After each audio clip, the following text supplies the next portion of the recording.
السلام علیکم ورحمۃ اللہ وبرکاتہ۔ دوستو، ایک دن میں محلے میں باورچی کے پاس بیٹھا تھا۔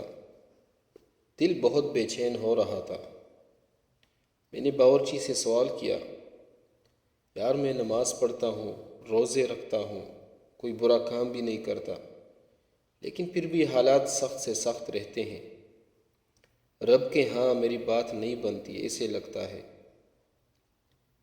باورچی کہنے لگا، باؤ جی ذرا ہنڈیا پکا لیں، پھر اس پر بات کرتے ہیں۔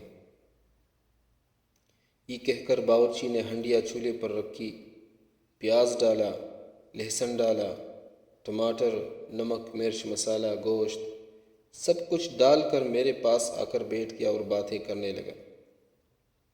باتیں کرتے کرتے اچانک میری نظر چولہے پر پڑی۔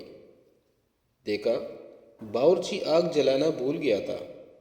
میں نے اس کی توجہ دلائی تو کہنے لگا، باؤ جی ہنڈیا میں سب کچھ تو ڈال دیا ہے، پک جائے گی۔ میں نے کہا، آگ نہیں جلائی تو ہنڈیا کیسے پک جائے گی؟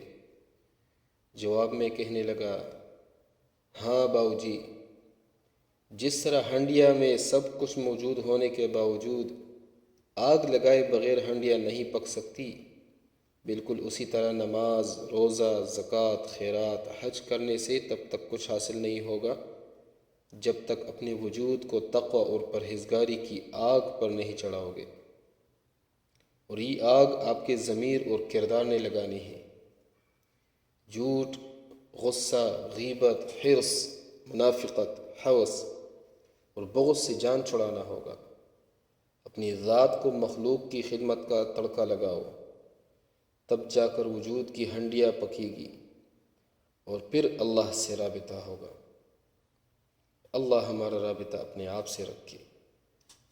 والسلام علیکم ورحمۃ اللہ وبرکاتہ۔